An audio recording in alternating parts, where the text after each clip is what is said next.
Hello and welcome to ashford.com. You are watching an interesting video on women who read 50 Shades are more likely to have unhealthy behaviors that are risk factors for abusive relationships. Please read this disclaimer carefully. Mr. Gray will see you now.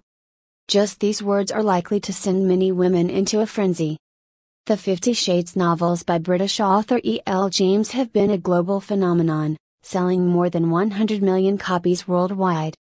But although reading a book may seem harmless, a new study suggests young adult women who read these erotic novels are more likely to engage in unhealthy behaviors that are risk factors for abusive relationships.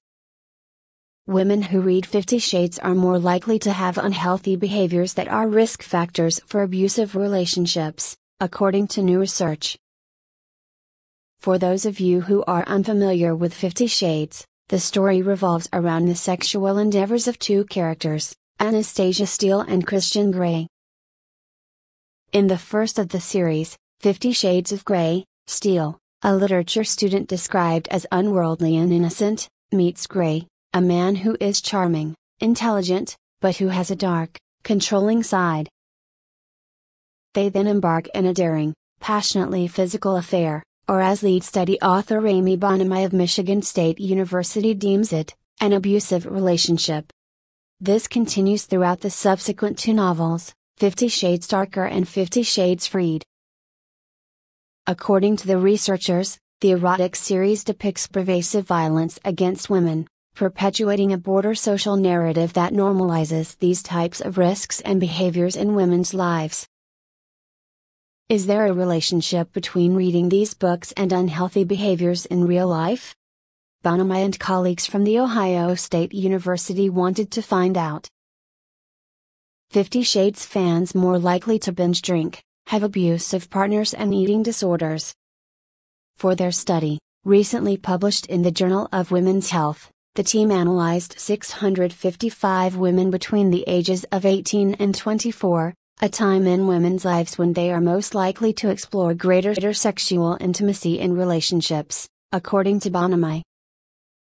Of these women, 122 had read all three 50 Shades novels, 97 had read at least the first novel but not all three, and 436 had not read any part of the novels.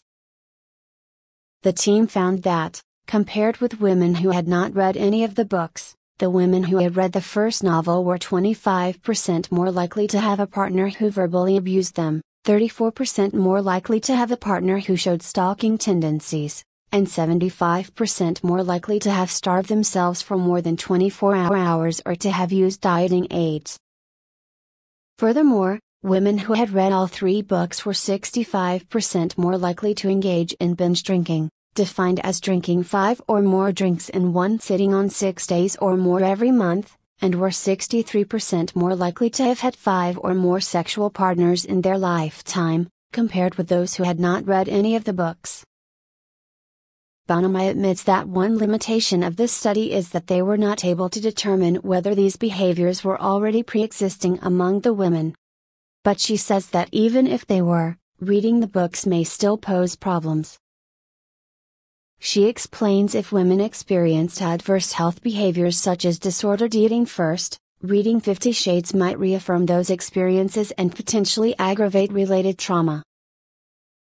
Likewise, if they read 50 Shades before experiencing the health behaviors seen in our study, it's possible the books influenced the onset of these behaviors.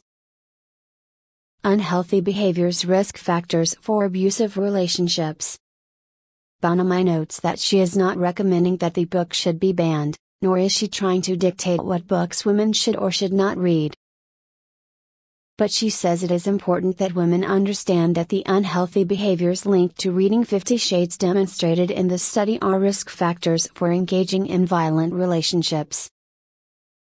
In an attempt to reduce these risks, Bonamy says that parents and teachers should have conversations with children from a young age about sexuality and expectations of body image and gender roles.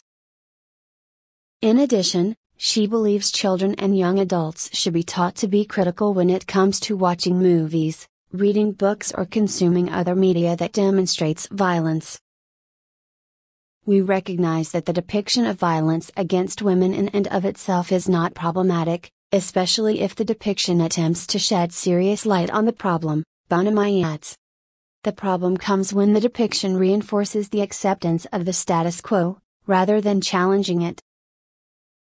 Last year, a study published in the journal JAMA Pediatrics, revealing that almost 10% of youths under the age of 21 have instigated sexual violence. Notes and references. Thank you for watching this interesting video. This channel offers motivational, inspirational, valuable and informative videos to soothe, cleanse and inspire your health, mind, body and spirit. Subscribe this channel to find lot of interesting videos on wide range of topics here. Stay tuned and keep watching.